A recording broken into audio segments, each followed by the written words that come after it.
syariat yang diberikan oleh Allah Subhanahu wa Ta'ala kepada hambanya dalam keadaan tertentu, misalnya dalam keadaan sulit atau darurat. Ini tujuan pembelajaran yang akan kita capai hari ini. Peserta didik mampu menjelaskan macam-macam dosa. Yang kedua, peserta didik mampu menyebutkan ayat yang berkaitan dengan dosa. Yang ketiga, peserta didik dapat menganalisis contoh penerapan dosa dalam kehidupan sehari-hari. Hari ini kita masuk ke pertemuan kedua.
secara bersama dengan teman kelompok lain. Paham? Ya, ini.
Setelah 50 menit kalian mengerjakan tugasnya dari mulai mengerjakan LKPD, mendesain di Canva dan menempel di manila karton. Tadi, jadi sekarang kita akan kalian mempresentasikan hasil proyek kalian semua. Ya, silakan kelompok 1. Assalamualaikum warahmatullahi wabarakatuh.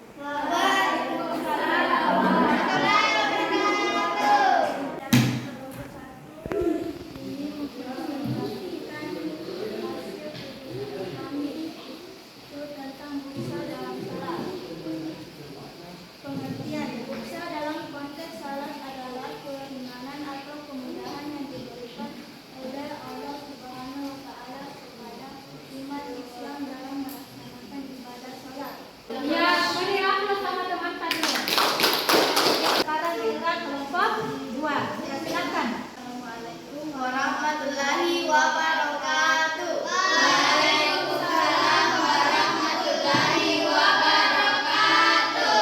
Inilah hasil kerjasama kami.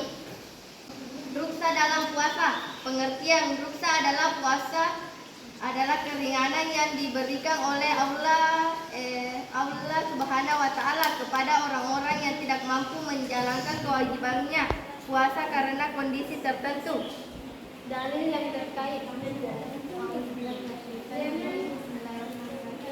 Faman kana minkum maridun aw ala safarin fa iddatu min ayyamin ukhra. Quran Surah Al-Baqarah 184 artinya barang siapa di antara kamu sakit atau dalam perjalanan lalu ia berbuka, maka wajib menggantinya sebanyak hari yang ditinggalkan itu pada hari-hari yang lain. Itulah hasil kerjasama kami. Assalamualaikum warahmatullahi wabarakatuh. Sudah melihat hasil persentase dari kelompok 2, sekarang giliran dari kelompok 3. Assalamualaikum warahmatullahi wabarakatuh. Waalaikumsalam warahmatullahi wabarakatuh. Kami dari kelompok 3 ingin membacakan proyek kami. Ruksa zakat adalah keringanan dalam pelaksanaan kewajiban zakat yang diberikan oleh syariat Islam kepada individu atau kelompok tertentu berdasarkan kondisi tertentu. Hikmah: 1. Menjaga keberkahan harta. 2. Meningkatkan kepedulian sosial. sosial. 3. Mempererat ukhuwah Islamiyah. Dalil: Allah yuridu bikumul yusra wala yuridu bikumul usra. Allah menghendaki kemudahan bagimu dan tidak menghendaki kesulitan bagimu. Sekian dari kami. Assalamualaikum warahmatullahi wabarakatuh.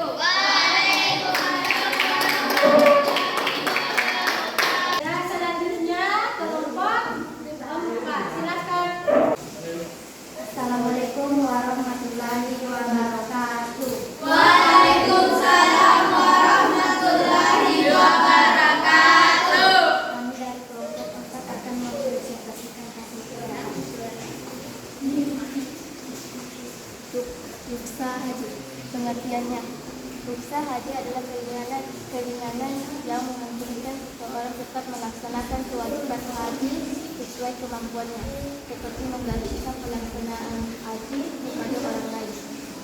Untuk menyenangkan semua tapi tidak dalam kesatuan yang mengikhlaskan kalimat. Itulah tadi presentasi dari kelompok kami. Wassalamualaikum warahmatullahi wabarakatuh. Waalaikumsalam warahmatullahi wabarakatuh. Ya, alhamdulillah setelah melihat semua hasil persentase dari setiap kelompok, saya memberi waktu untuk kelompok lain. Siapa tahu ada yang mau bertanya kepada kelompok. Sudah jelas semua? Ya, Bu. Ya, ya, alhamdulillah. Ya, jadi mulai dari kelompok 1 ya, saya komentari ruksa dalam sholat. Ya, jadi tugas tadi ada pengertian sudah terpenuhi, ada dalil yang terkait. Nah, ini sudah ada contoh penerapan. Nah, ini yang 3 sudah ada dan hikmah sudah ada. Jadi semua apalagi tujuan pembelajaran yang akan kita capai hari ini sudah terpampang semua di dalam hikmahnya. Ini juga perlu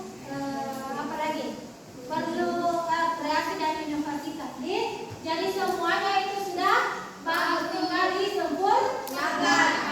Jadi apa dulu untuk kalian? Setelah diskusi kalian, apakah proyek ini membantu kalian memahami tentang ruksa? Iya, Bu.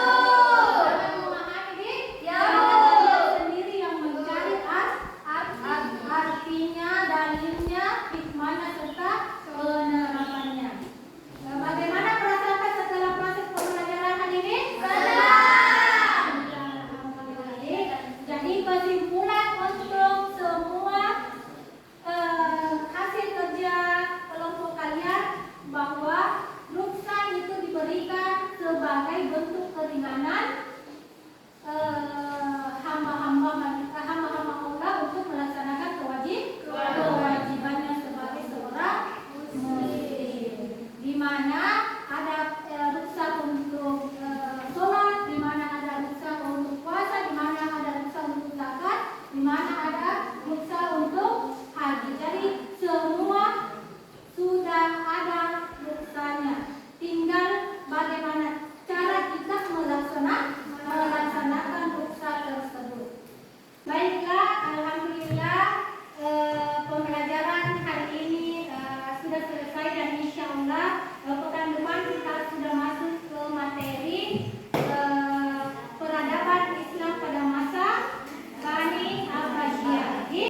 Ya, alhamdulillah proses pembelajaran sudah selesai. Mari kita sama-sama membaca hamdalah.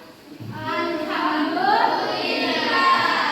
Sebelum mengakhiri pertemuan kali ini, marilah kita sama-sama membaca doa kafaratul majelis.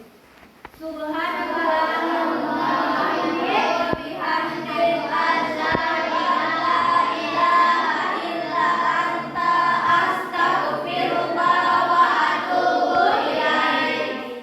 Ya, silakan ketua kelasnya persiapkan teman-teman untuk ulangan. Marilah kita bersama-sama membaca doa sebelum pulang yang dipimpin oleh Syawal. Bismillahirrahmanirrahim. Bismillahirrahmanirrahim. Tawakkaltu 'ala Allah, la haula wa la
Ya, jadi ketika kita berada di kondisi perjalanan jauh, maka bisa menjamak atau mengkasar sholat. Jadi tujuan pembelajaran yang akan kita capai hari ini yaitu peserta didik mampu menjelaskan macam-macam ruksa. Yang kedua, peserta didik dapat menganalisis contoh penerapan ruksa dalam kehidupan sehari-hari. Akan diperhatikan di atas videonya dan dicatat apa yang materi yang dianggap perlu.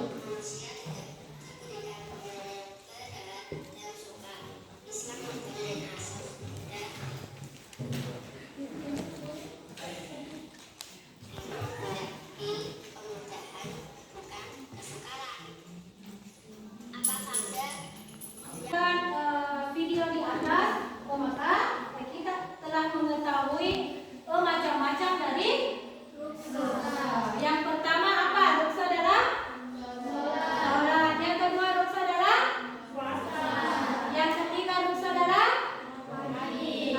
Yang keempat ruksa adalah zakat. Jadi ada beberapa orang yang diberikan ruksa.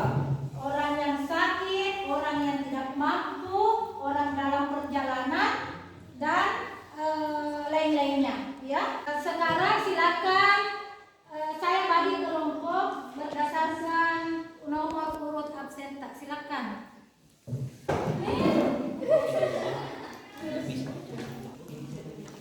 Jelaskan materi dari pengertian ruksa dan penerapannya. Jadi ibu akan membagikan SKPD di setiap kelompok. Jadi setiap kelompok itu mempunyai pertanyaan yang sama tetapi jenis ruksa yang berbeda. Jadi silakan bertanya ketika tidak mengetahui.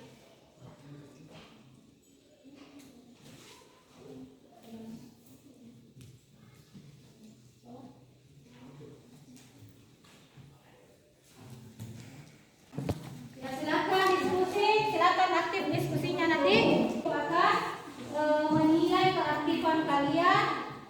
Siapa yang tidak aktif, siapa yang aktif. Ya, silakan. Berarti di sini itu penerapan ruksa dalam kehidupan sehari-hari.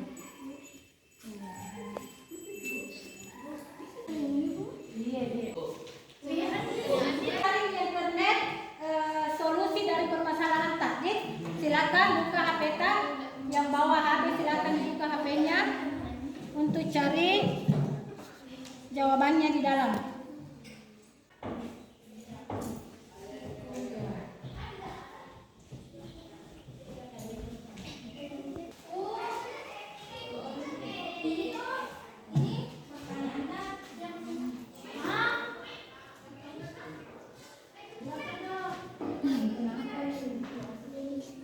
Contohnya ini seorang pedagang kecil udah ke turut ke situ kan.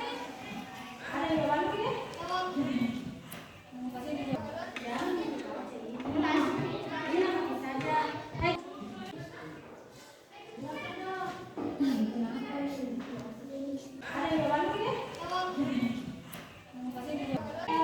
Waktunya untuk mempresentasikan hasil diskusi kelompok kalian. Ya, jadi yang pertama yang mau maju yaitu kelompok satu. Ya, silakan kelompok satu. Assalamualaikum warahmatullahi wabarakatuh. Waalaikumsalam warahmatullahi wabarakatuh. Kami dari kelompok 1 ingin mempresentasikan hasil diskusi kami tentang contoh penerapan ruksa dalam sholat dan contoh penerapan dalam kehidupan sehari-hari. Contoh penerapan ruksa dalam sholat. 1. Sholat jamak dan kasar. Jamak menggabungkan dua waktu salat zuhur dan asar atau maghrib dan isya. Kasar meringankan salat wajib dari 4 rakaat menjadi 2 rakaat zuhur, asar, dan isya. Contoh, ketika dalam perjalanan jauh safar seperti bepergian dari Sinjai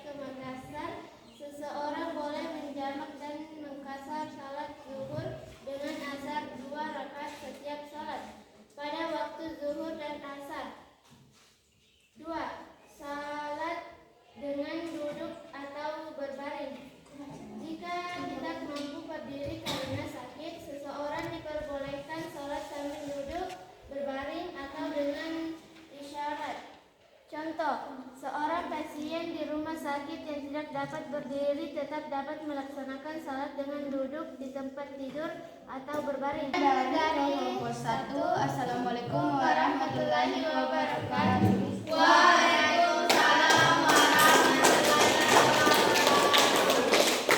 Dan sekarang kelompok 2. Ya silakan. Nah, baca lo satu. Waalaikumsalam warahmatullahi wabarakatuh. Waalaikumsalam warahmatullahi wabarakatuh. Kami dari kelompok 2 ingin mempresentasikan hasil diskusi kami. Ruksa dalam kehidupan sehari-hari. Ruksa dalam puasa. 1. Tidak puasa bagi musafir. Musafir, orang yang bepergian jauh boleh tidak berpuasa dan menggantinya di hari lain. Contoh, seorang guru melakukan perjalanan lebih dari 80 km untuk menghindari seminar di luar kota. Boleh tidak berpuasa saat Ramadan dan wajib menggantinya setelah Ramadan. 2.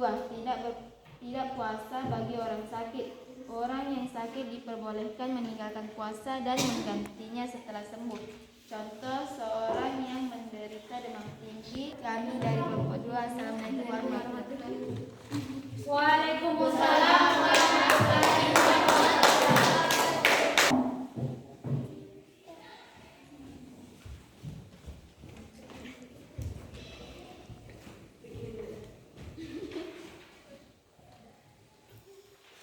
Assalamualaikum warahmatullahi wabarakatuh. Waalaikumsalam warahmatullahi wabarakatuh. Kami dari kelompok 3 akan mempresentasikan hasil diskusi kami tentang penerapan ruksa dalam zakat yang berkaitan dalam kehidupan sehari-hari. Contoh penerapan ruksa dalam zakat. Zakat hanya wajib bagi yang memenuhi nisab. Orang yang bertanya belum mencapai nisab tidak diwajibkan membayar zakat. Contoh, seseorang pedagang kecil yang keuntungannya tidak mencapai nisab dalam 1 tahun tidak diwajibkan mengeluarkan zakat mal. 2. Penundaan pembayaran zakat karena darurat. Jika terjadi bencana atau kondisi sulit, seseorang boleh menunda pembayaran zakatnya. Contoh, warga korban bencana alam yang seharusnya membayar zakat mal tetapi bertanya terpaksa untuk kebutuhan mendesak boleh menunda pembayarannya. Presentasi dari kami. Assalamualaikum warahmatullahi wabarakatuh.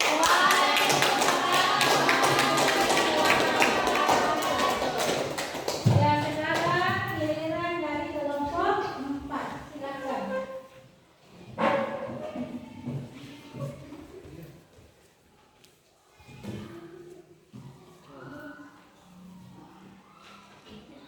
Assalamualaikum warahmatullahi wabarakatuh. Perkenalkan, kami dari kelompok 4 akan mempresentasikan hasil kerja sama kelompok kami tentang penerapan ruksa haji dalam kehidupan sehari-hari. 1. Dalam kondisi tertentu di Arafah atau Mina sulit ditemukan, jamaah dapat bertayamun untuk salat. 2. Seorang ibu yang menderita penyakit kronis tetapi mampu secara finansial bisa membayar. Presentasi dari kami. Assalamualaikum warahmatullahi wabarakatuh. Waalaikumsalam warahmatullahi wabarakatuh. Ya, demikian hasil persentase yang sudah kalian presentasikan di atas. Saya beri kesempatan kepada kelompok yang lain untuk bertanya kepada teman kelompok. Ada yang mau bertanya? Jadi, kalau ada yang belum dipahami tentang materi ruksa, macam-macam ruksa hari ini, sudah paham semua?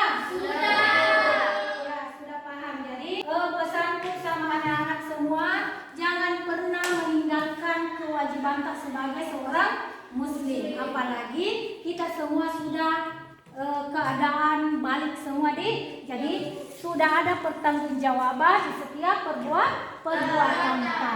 Terutama sholat tadi, jangan pernah ada malas lagi sholat, karena ya amalan yang pertama dihisab di yaumil akhir adalah sholat. Jadi tidak ada gunanya amalan-amalan lain kalau sholat kita tidak kerjakan. Jadi insya Allah pertemuan berikutnya kita masuk ke materi peradaban